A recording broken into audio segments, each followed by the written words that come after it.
പ്രിയപ്പെട്ടവരെ, നിങ്ങൾക്ക് തമിഴ് സിനിമാ നടൻ വിജയിനെ അറിയുമല്ലോ.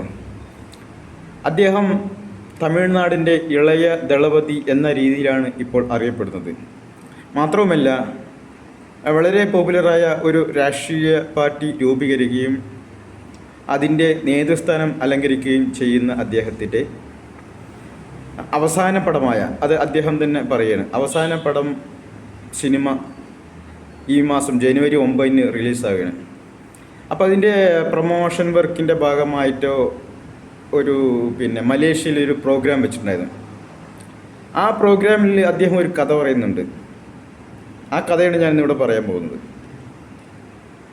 അതായത്, മഴ പെയ്യുന്ന സമയത്ത് തൻ്റെ ഓട്ടോറിക്ഷയിൽ കയറിയ യുവതിയായ ഒരു സ്ത്രീ അവരുടെ ലക്ഷ്യസ്ഥാനം എത്തിയിട്ടും മഴ തോരുന്നില്ല. ആട്ടോയിൽ നിന്നിറങ്ങി പോകാൻ വിഷമിച്ച് നിൽക്കുന്ന അവർക്ക് തൻ്റെ കൊടുത്തുകൊണ്ട് പറയുകയാണ്, ഇത് നിങ്ങൾ കൊണ്ടുപോയിക്കോളും. അപ്പോൾ അവർ ചോദിക്കും, അല്ല, ഞാനിത് കൊണ്ടുപോയാൽ നിങ്ങൾക്ക് എങ്ങനെ തിരിച്ചേൽപ്പിക്കും? അതിന് നിങ്ങൾ പ്രയാസപ്പെടേണ്ട. നിങ്ങളെപ്പോലെ ഇതേ ആവശ്യത്തിന് നിൽക്കുന്ന ഒരാൾക്ക് നിങ്ങളത് കൊടുക്കുക, അയാളോടും ഇക്കാര്യം പറയണേ എന്ന് പറയും. അങ്ങനെ അവർ ഒരു ഹോസ്പിറ്റലിലേക്കാണ് പോകുന്നത്. ആ ഹോസ്പിറ്റലിലേക്ക് പോകുമ്പോൾ അവിടെ ഒരു പ്രായമായിട്ടുള്ള ഒരു അമ്മാവൻ, അദ്ദേഹം മഴയത്ത് എന്ത് ചെയ്യണമെന്നറിയാതെ വിഷമിച്ച് നിൽക്കുകയാണ്. അദ്ദേഹത്തിന് ആ കുട നൽകിക്കൊണ്ട് അവർ പറഞ്ഞു, അമ്മാവ, നിങ്ങളെ കുട ഉപയോഗിച്ചോളൂ, നിങ്ങളുടെ ആവശ്യം കഴിഞ്ഞാൽ ഇത് നിങ്ങളെപ്പോലെ ആവശ്യമുള്ള ഒരാൾക്ക് കൊടുക്കണേ എന്ന് പറഞ്ഞാൽ കുട കൊടുക്കുകയാണ്. അദ്ദേഹം അതുകൊണ്ട് വീട്ടിലേക്ക് പോകുമ്പോൾ വീടെത്താറാകുന്ന ഭാഗത്ത് ജോലിക്ക് പോകാൻ മഴയായി വിഷമിച്ച് നിൽക്കുന്ന ഒരു ജോലിക്കാരനെ കാണുകയാണ്. അദ്ദേഹം ആ കുട അയാൾക്ക് കൊടുത്തുകൊണ്ട് പറയുകയാണ്, ഇത് എനിക്കിങ്ങനെ കിട്ടിയതാണ്, അപ്പോൾ നിങ്ങളുടെ ആവശ്യം കഴിഞ്ഞാൽ ഇത് ആവശ്യമുള്ള മറ്റൊരാൾക്ക് കൊടുക്കണം കേട്ടോ എന്ന് പറഞ്ഞുകൊണ്ട് ആ കുട ഏൽപ്പിക്കുന്നു. അദ്ദേഹം ജോലിക്ക് പോയി വൈകുന്നേരം തിരിച്ചു വരുന്ന സമയത്ത് ഒരു പെൺകുട്ടി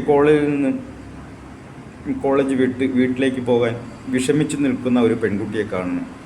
അപ്പോൾ അദ്ദേഹം ചിന്തിക്കുകയാണ്, തനിക്ക് ഇപ്പോൾ പെട്ടെന്ന് പോയിട്ട് മഴ തോർന്നിട്ട് പോയാലും മതി, പക്ഷേ പെൺകുട്ടികളുടെ കാര്യമല്ലല്ലോ. അദ്ദേഹം അവൾക്കത് ആ കുട കൊടുക്കുകയാണ്. എന്നിട്ട് അവളോട് പറയുകയാണ്, 2-3 ആളുകൾ കൈമാറി വന്ന കുടയാണ് മോളെ ഇത്, നിനക്ക് നിൻ്റെ ആവശ്യം കഴിഞ്ഞാൽ നീ ഇത് മറ്റൊരാൾക്ക് ഏൽപ്പിക്കണേ, ആവശ്യമുള്ള ഒരാൾക്ക് ഏൽപ്പിക്കണേ എന്ന് പറഞ്ഞിട്ട് അവരുടെ അടുത്ത് കൊടുക്കുകയാണ്. അങ്ങനെ അവൾ നേരെ വീട്ടിലേക്ക് പോവുകയാണ്. വീട്ടിലേക്ക് പോകുമ്പോൾ വീട്ടിൻ്റെ അടുത്തെത്താറാകുമ്പോൾ അവിടെ തൻ്റെ അച്ഛൻ ആട്ടോ ഓട്ടിക്കുന്നുണ്ട്. അപ്പോൾ ആ വഴി പോകുമ്പോൾ അച്ഛൻ അവിടെ വീട്ടിലേക്ക് പോകാൻ വേണ്ടി ആട്ടോ അവിടെ നിർത്തിയിട്ട് വീട്ടിലേക്ക് പോകാൻ വേണ്ടി മഴയത്ത് വിഷമിച്ച് നിൽക്കുകയാണ്. അങ്ങനെ അച്ഛൻ്റെ അടുത്ത് പോയി ഈ നടന്ന കഥകളെല്ലാം പറഞ്ഞു അച്ഛനെയും കൂട്ടി വീട്ടിലേക്ക് പോകുമ്പോൾ അച്ഛൻ പറയുകയാണ്, മോളെ, ഈ കുട മറ്റൊരാളുടെ അല്ല, ഞാൻ കൊടുത്ത കുടയാണ്. ആ കുട ഒരുപാട് ആളുകളുടെ ആവശ്യങ്ങൾ കഴിഞ്ഞ് അത് വീണ്ടും എനിക്ക് തന്നെ കിട്ടിയിരിക്കുന്നു.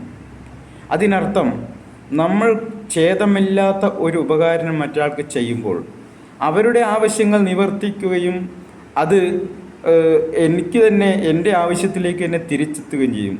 അതിൽ ഒരുപാട് ആവശ്യക്കാരുടെ ആവശ്യങ്ങൾ നിറവേറ്റി കഴിഞ്ഞിരിക്കുന്നു എന്ന് അദ്ദേഹം പറയുകയാണ്. ഇതിൽ നിന്നും നമ്മൾക്ക് മനസ്സിലാകേണ്ടത്, നമ്മൾ ചെറിയ ചെറിയ ഉപകാരങ്ങൾ, ഒരു പ്രയോജനമില്ല എന്ന് നമ്മൾ കരുതുന്ന ചെറിയ ചെറിയ ഉപകാരങ്ങൾ മറ്റുള്ളവർക്ക് ചെയ്യുമ്പോൾ മറ്റുള്ളവർക്ക് അത് വലിയ സംഗതിയായി തോന്നുകയും ചെയ്യും. അത് മറ്റുള്ളവർക്ക് വലിയ വലിയ ഉപകാരങ്ങൾ ആയിത്തീരുകയും ചെയ്യും. ഇതിനോടനുബന്ധിച്ച് ഒരു കഥയും കൂടി ഞാൻ പറയാം. പ്രവാചകൻ മുഹമ്മദ് നബി അദ്ദേഹം പറഞ്ഞിട്ടുണ്ട്, നിങ്ങൾ ഒരു ഫലവൃക്ഷം നടും, അതിൻ്റെ ഫലം നിങ്ങൾക്ക് കിട്ടിയിട്ടില്ലെങ്കിലും അത് ഇവിടെയുള്ള ഒരുപാട് ജീവികൾക്ക് ഗുണകരമായി തീരും. പക്ഷികളും മൃഗങ്ങളും മറ്റുള്ള ജീവികൾക്കും അതിൻ്റെ ഫലങ്ങൾ ലഭിക്കുകയും അതിൻ്റെ തണൽ ലഭിക്കുകയും ചെയ്യും. വേറൊരു തരത്തിൽ പറഞ്ഞാൽ, ഒരു ഫലവൃക്ഷം അല്ലെങ്കിൽ ഒരു വൃക്ഷം സാധാരണ മനുഷ്യനും മൃഗങ്ങൾക്കും ആയ ഒരുപാട് ജീവികൾക്ക് ഓക്സിജൻ പ്രദാനം ചെയ്യുന്നതാണ്. അപ്പോൾ അത്തരത്തിൽ ഗുണകരമായി തീരുന്ന ഒരു നന്മയാണത്. നമ്മൾ ആ നന്മ ചെയ്യുമ്പോൾ അത് കാലങ്ങളോളം നമ്മൾക്ക് അതിൻ്റെ ഫലം ലഭിച്ചുകൊണ്ടേയിരിക്കും. അപ്പോൾ നിങ്ങൾ ലോക അവസാനമാവുകയാണെങ്കിൽ പോലും ഒരു മരം നടുന്നത് നല്ലതാണ് എന്ന് അദ്ദേഹം തൻ്റെ അനുചരന്മാർക്ക് പറഞ്ഞു കൊടുക്കുന്നുണ്ട്. ഈ കഥകളിൽ നിന്ന് മനസ്സിലാക്കേണ്ട കാര്യം, നമ്മൾ നമ്മൾക്ക് ആവശ്യമില്ലെങ്കിലും അന്യർക്ക് വേണ്ടി ചില ഉപകാരങ്ങൾ ചെയ്യുമ്പോൾ അത് അവരുടെ ജീവിതത്തിലും അവരുടെ ഇടപെടലും വലിയ മാറ്റങ്ങൾ ഉണ്ടാക്കാൻ കഴിയും.